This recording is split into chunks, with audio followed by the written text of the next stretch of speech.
할렐루야. 성경이 읽어지네. 오늘 7번째 보도 시간이 되었습니다. 오늘 교재는 61쪽부터 70쪽까지인데요. 우리가 지난번 우리가 이제 성경을 보는 관점이 이제 크게 두 가지가 있는데, 하나는 누가 왕인가라는 것이라면, 또 하나는 뭐냐면 섞이면 안 된다 이겁니다. 자, 우리가 잠깐 복습을 하면, 하나님이 이 세상을 창조하시고 하나님이 그 창조한 사람들을 통해서 예배를 받으시고 피조물로서 순종하며 살기를 바라셨지만, 아담의 범죄 이후로 사람들은 저마다 하나님을 떠나서 하나님이 되려고 했어요. 왕이 되려고 했습니다. 가인, 그 다음에 라멕, 또 누구 있죠? 네피림, 또 니므롯의 중심으로 바벨탑을 쌓았죠. 또 이후에 바벨론이라는 나라가 세워졌습니다. 그러니까 바벨론 하면, 성경의 바벨론 하면 하나님을 배제하고 하나님을 떠나서 사람들끼리 높아지려고 하는 그 세상 나라라고 볼 수가 있습니다. 바벨론. 그래서 하나님께서 이제 그렇게 높아지려고 하는 사람들에게 흩으시는 심판을 내리시죠. 하지만 그런 가운데서 하나님은 이 셋의 계열, 셋이 누굽니까? 누구를 대신하여 다른 씨를 주셨는데, 누구를 대신하여 준 씨입니까? 아벨을 대신하여 주신 다른 씨가 셋입니다. 그래서 이 셋의 계열을 통해서 하나님은 신앙의 공동체, 신앙의 가문을 이어 가십니다. 자, 여러분 보세요. 여러분들 모태신앙 아닌 분들 있을 거예요. 근데 여러분이요, 어떻게 보면 여러분 가문에 셋이에요, 셋. 여러분을 통해서 믿음의 후손들이 또 생겨지는 거죠. 그죠? 아무도 예수 믿지 않았던 가정에 귀신 섬기고 우상 섬겼던, 우리나라에 여러분 교회라는 게 없었잖아요. 그죠? 예수 믿는 사람이 한 명도 없었어요. 근데 성사들을 통해서 복음의 씨앗이 딱 뿌려짐으로, 그죠? 다 우상 섬기는 가정에서 한 사람이 딱 예수 믿으니까 그 가정이 복음화되고 신앙의 가문을 이루어지지 않았습니까? 그래서 이 셋의 계열이 뭐냐? 신앙 공동체, 예수 믿는 예배하는 공동체가 세워졌다는 것이죠. 자, 근데 홍수를 왜 일으키셨는가? 여러분, 홍수를 일으킨 이유가 뭡니까? 하나님께서 왜 홍수 심판을 내리셨습니까? 왜 그러죠? 그 이유가 오늘 본문에 나오죠. 6장 1절에서 4절. 자, 뭐 한 거예요 지금? 하나님의 아들들과 사람의 딸들, 그죠? 그러니까 셋의 계열과 사람의 딸들은 뭐냐면 이 가인의 육신의 계열, 그러니까 하나님의 신앙의 사람들과 신앙이 없는 사람들 간에 서로 통혼을 한 거예요. 통혼. 자, 여러분 보세요. 우리 창세기 5장을 보면 누구의 계보가 쭉 나옵니까? 5장. 아담의 계보죠. 이게 왜 아담의 계보냐? 여러분 4장 25절 26절에 뭐라고 나오냐면, 셋을 주시고 에노스가 나오고 그때 여호와 이름을 불렀다 그러면서 아담의 계보가 쭉 나오는데, 이거 뭐냐? 바로 신앙 공동체, 그죠? 셋의 계열을 말해주는 것입니다. 여러분, 아담이 누굴 낳았다고 합니까? 여러분, 누굴 낳았다고 해요? 5장 3절에 보면 셋을 낳았다고. 셋. 원래 아담이 누굴 낳았습니까? 아담이 낳은 사람은 아벨을 낳고 가인을 낳았잖아요. 근데 아벨을 낳고 가인을 낳고라는 말이 없고 셋을 낳았다라고 합니다. 왜냐하면 셋을 통해서 신앙의 씨와 신앙의 후손과 유산들을 물려주기 위해서. 근데 그래서 이렇게 신앙 공동체를 세웠는데, 신앙 공동체를 세웠으면 신앙을 잘 지키고 보존하고 신앙을 전파해야 될 사명을 주신 거예요. 근데 그 사명을 감당을 못했습니다. 감당을 못할 뿐더러 섞이고 말았어요. 혼합된 거예요. 혼합. 신앙의 사람들과 신앙이 없는 사람들이 혼합이 돼서 완전히 지금 섞이고 말았습니다. 그래서 홍수 심판이 내려진 거예요. 그걸 우리가 알아야 되는 거예요. 그냥 내린 게 아닙니다. 결국 믿음의 사람들이 제대로 사명을 감당하지 못하고 하나님의 뜻을 저버림으로 심판이 내렸다는 거예요. 여러분, 불신자 때문에 심판 내린 게 아니에요. 여러분, 그거 기억하세요. 불신자 때문에 홍수 심판이 나온 거 아시나? 누구 때문에? 신자의 범죄함으로. 너무나 끔찍하죠. 너무나 참 안타깝죠. 자, 우리 한번 하나님이 섞이는 걸 얼마나 싫어하는지를 한번 볼까요? 에스라서 우리 9장. 에스라서 9장. 에스라.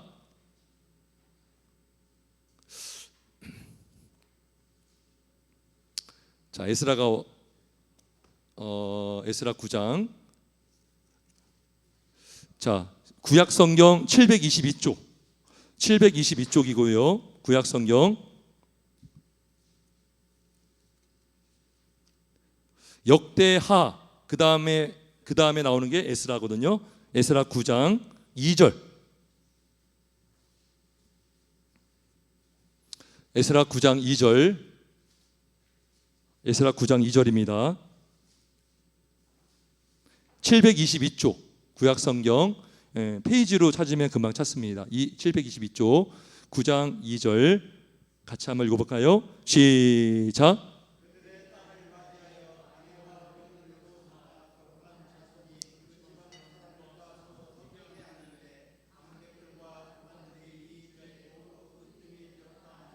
예, 자, 그들의 딸들이 누구냐면 1절에 보니까요, 가나안 사람들, 헷 사람들, 브리스 사람들, 여부 사람들, 암몬 사람들, 모아, 이거 다 누구예요? 애굽 사람까지, 아모리 사람, 이방 사람들과 그들의 딸들을 맞이하여 아내와 며느리로 삼았다는 거예요. 근데 그 일에 누가 앞장섰느냐? 고관들이, 방백들이 이 죄에 더욱 으뜸이 되었다. 그래가지고 이거를 알게 된 에스라가요, 막 통곡합니다. 막 회개기도합니다. 자, 그래서 13절에 보니까요, 우리의 악한 행실과 큰 죄로 말미암아 이 모든 일을 당하였사오나 우리 하나님이 우리 죄악보다 형벌을 가볍게 여기시고 이만큼 백성을 남겨주셨다. 그러니까 심판을 내리셨지만 남겨진 사람들이 그대로 있었어요. 그러면서 에스라 10장에 보면 이제 이방 아내와 그의 소생을 내쫓기로 합니다. 그리고 10장 18절 이하를 보면 이방 여자와 결혼한 남자들의 이름들이 쫙 나와요. 불명예스럽죠. 다 지금 폭로가 된 거예요, 지금. 그러고 나서 44절에 보면 맨 끝에 뭐라고 되어 있냐? 이상은 모두 이방 여인을 아내로 맞이한 자라. 그 중에는 자녀를 낳은 여인도 있었더라. 예. 그러니까 지금 이게 에스라서가요, 포로기 이후에 지금 이제 일어난 상황이잖아요. 그러니까 왜 우리나라가, 이스라엘이, 왜 유다가 왜 이렇게 망했는가? 섞인 것 때문에, 섞인 것. 여러분, 왜 홍수 심판이 일어나는가? 섞였기 때문인 거죠. 자, 또 다시 볼게요. 느헤미야 볼까? 느헤미야. 에스라 다음 책이 느헤미야입니다. 느헤미야 13장. 느헤미야 13장 23절. 느헤미야 13장 23절. 748쪽이에요. 느헤미야 13장이 가장 끝장이거든요. 끝장 13장 23절. 볼게요.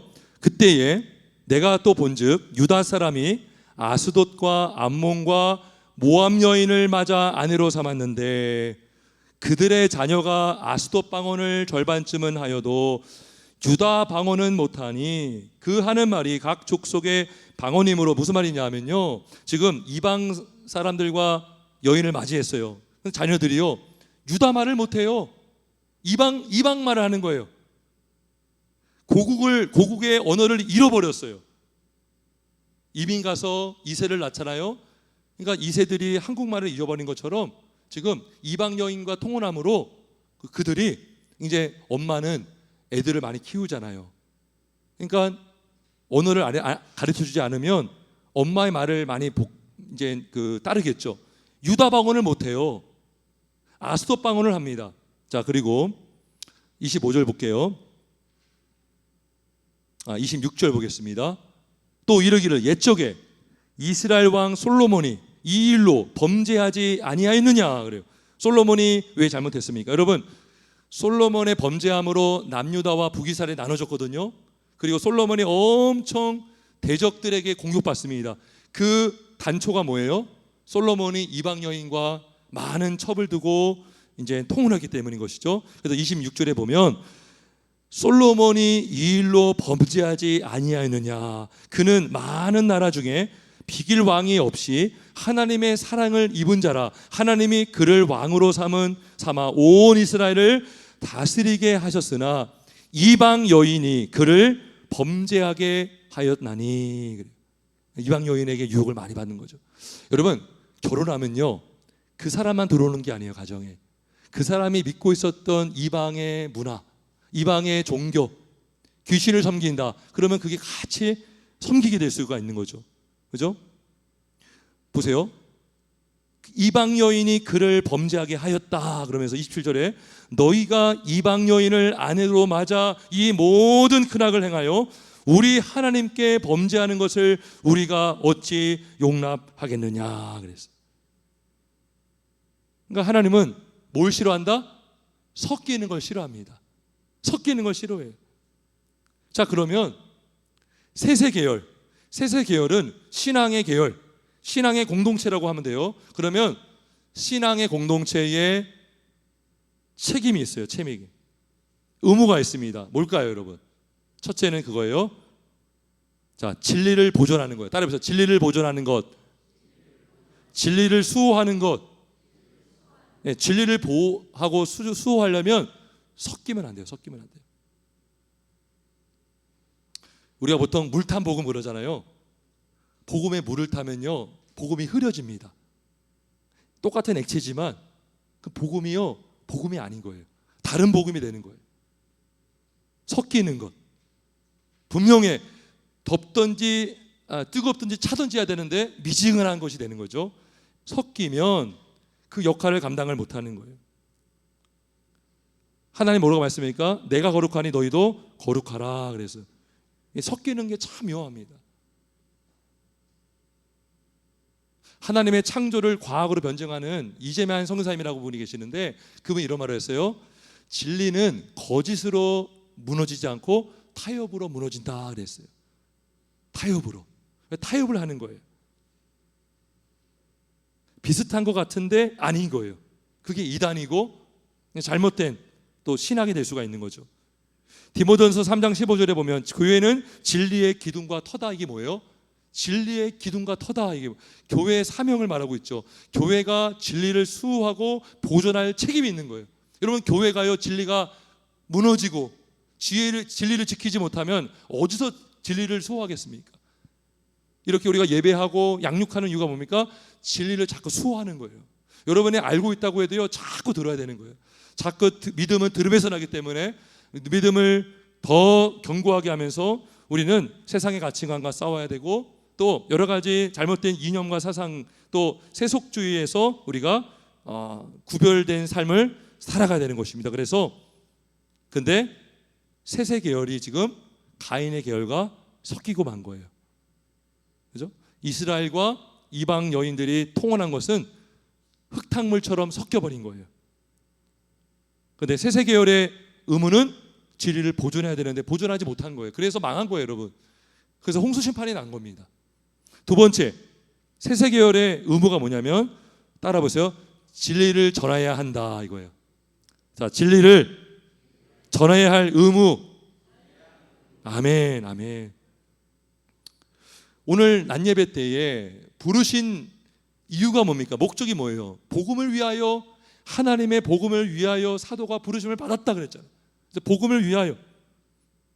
그러니까 그럼 여러분, 왜 하나님이 아브라함을 부르셨습니까? 왜? 아브라함만 사랑하기 때문인가요? 아니죠. 아브라함을 부르신 이유는 그를 통해서 모든 민족의 무엇을 받기 위해서, 무엇을 받도록? 복을 받도록. 그죠? 창세기 12장 3절에 보면 너로 말미암아 모든 족속이 복을 얻을 것이라. 이 복을 받기 위해서 뭘 전하는 거예요? 복음을 전하는 거죠. 복음. 그죠? 그러니까 이 아브라함의 사명이 있는 것이죠. 그러니까 셋의 계열이 어떻게 보면 이스라엘의 공동체인데, 이스라엘의 공동체는 진리를 수호하고 진리를 보존하고 진리를 전해야 될 책임이 있었는데 전하지도 않을 뿐더러 섞이지 말아야 할 섞임으로 그 공동체가 완전히 와르르 무너져 버린 거예요. 이게 뭐야? 제사장 나라의 역할이거든요. 제사장의 나라의 역할은 뭐냐? 진리를 전하고 진리를 수호함으로 진리를 모르는 자에게 진리를 전해서 진리를 알게 하고, 사랑의 복음을 모르는 자에게 사랑의 복음을 전해서 사랑을 알게 하고, 이게 뭐야? 복음의 근원된 삶인 거죠. 근데 섞여버리면 진리가 오염되고 예배가 오염되고 진리 공동체가 역할을 감당을 못하는 거예요.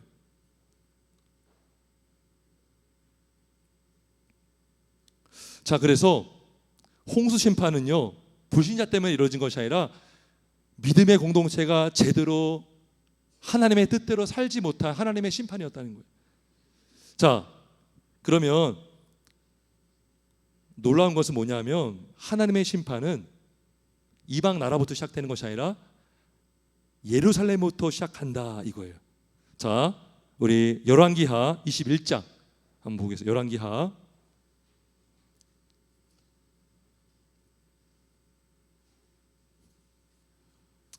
열왕기하 21장 열왕기하 21장 10절 599쪽 구약성경 599쪽. 자, 한번 볼게요. 10절 11절 한번 같이 읽어볼까요? 10절 11절 21장 10절 11절 예, 10절 11절 21장 열왕기하 같이 있습니다. 시작.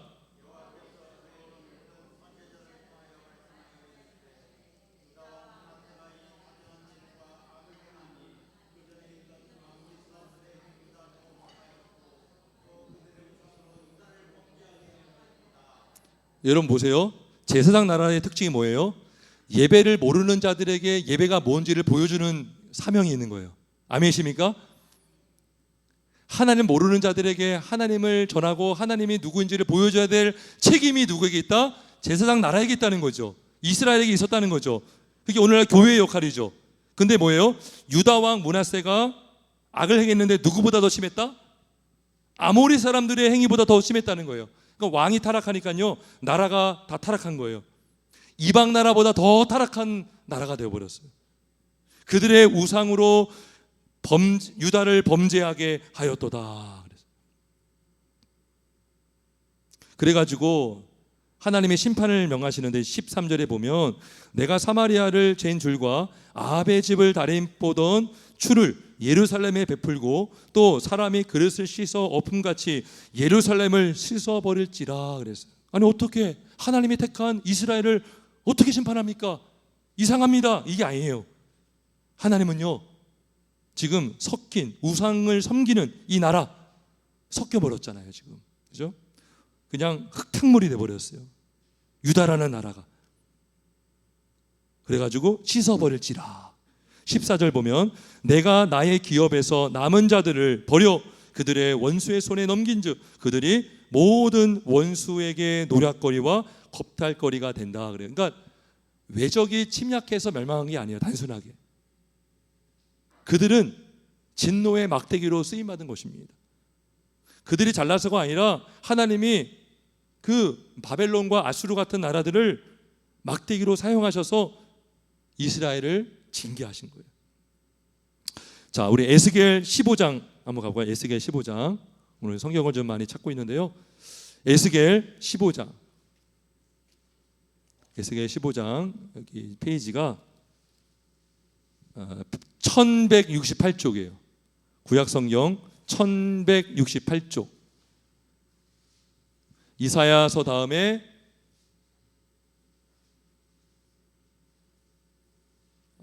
예레미야, 에가, 에스겔.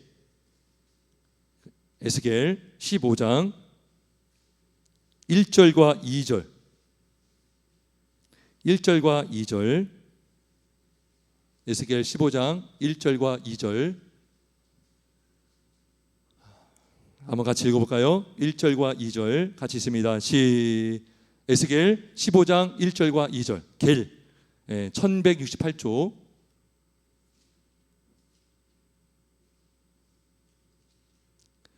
자, 1절 2절 같이 있습니다. 시작.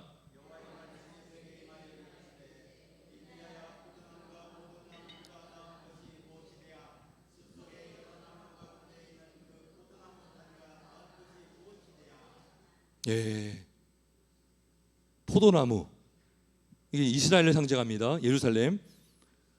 그 포도나무가 다른 여러 나무보다 나은 것이 뭐냐, 이렇게 얘기하는 거예요. 그러니까 오늘날로 말하면 교회가 세상과 더 나은 것이 뭐냐, 극단적으로 말하면 그런 거예요. 그러니까 진리를 수호하고 진리를 전해야 될 책임을 관심 없고 그냥 세상과 교회가요 구별됨이 없는 거예요. 세상과 교회가요 어떤 차이점이 없어요. 아, 똑같네, 이렇게 돼버리는 거죠. 너희가 나은 것이 뭐냐, 이렇게 얘기해요. 자, 그래서 6절에 보니까요, 에스겔서 15장 6절에 보면, 그러므로 주 여호와께서 이와 같이 말씀하셨느니라, 내가 숲풀 가운데에 있는 포도나무를 불에 던질 딸감이 되게 한 것 같이 내가 예루살렘 주민도 그같이 할지라. 그래요. 아니, 하나님 사랑의 하나님 아니십니까? 너무한 거 아니에요? 그게 아니에요. 이들이 한 행동을 보면 그런 말 못해요. 하나님은 사실은 많은 기회를 주시고 선제를 통해서 이미 많은 선포를 하셨어요. 근데 듣지 않았어요. 아랑곳하지 않았어요. 그러니까 결국 때가 되면 심판을 내리시는 거죠. 자, 우리 신약 성경에도 나오는데 베드로전서 우리 4장 17절 한번 또 찾아볼까요? 베드로전서 4장 17절. 베드로전서 4장 17절. 베드로전서 4장 17절. 신약성경 거의 끝에 있어요. 베전 4장 17절. 신약성경 382쪽입니다. 히브리서, 야고보, 베드로, 전후서 이렇게 나오죠. 4장 17절 같이 한번 읽어볼까요? 시작.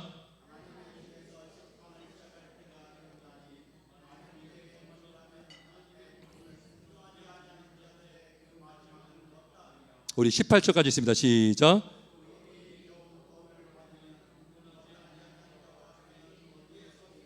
예, 여러분, 하나님의 심판이 어디서 먼저 시작한다고요? 하나님의 집에서 먼저 시작된다고 말씀하고 있어요. 하나님의 집에서 심판을 시작할 때가 되었다. 실제로 여러분, 예루살렘, 이스라엘 다 망했잖아요. 바벨론이 먼저 망하지 않았습니다. 아수르가 먼저 망하지 않았어요. 그들을 통해서 예루살렘과 이스라엘을 먼저 멸망하게 시켰죠. 그래서 하나님의 집에서 심판을 시작할 때가 되었다. 자, 여러분, 말씀을 정리하겠습니다. 하나님이 이스라엘을 택하셨죠. 그죠? 또 아브라함을 부르셨죠. 그러면 이스라엘만 편애하시는가? 이게 뭐예요? 아까 저번에도 말씀드렸지만 잘못된 선민사상이랬죠. 이 잘못된 선민사상이요, 우리 기독교인들한테도 있으면 위험해요. 뭐냐면 이거예요. 하나님 나 사랑해, 나를 택했어, 천국 가게 됐네, 막 내 멋대로 사는 거죠. 막 하나님께 따지고, 막 하나님께 막 이런 말 하면 그렇지만 막 갑질하는 것처럼, 하나님 왜 안 주세요?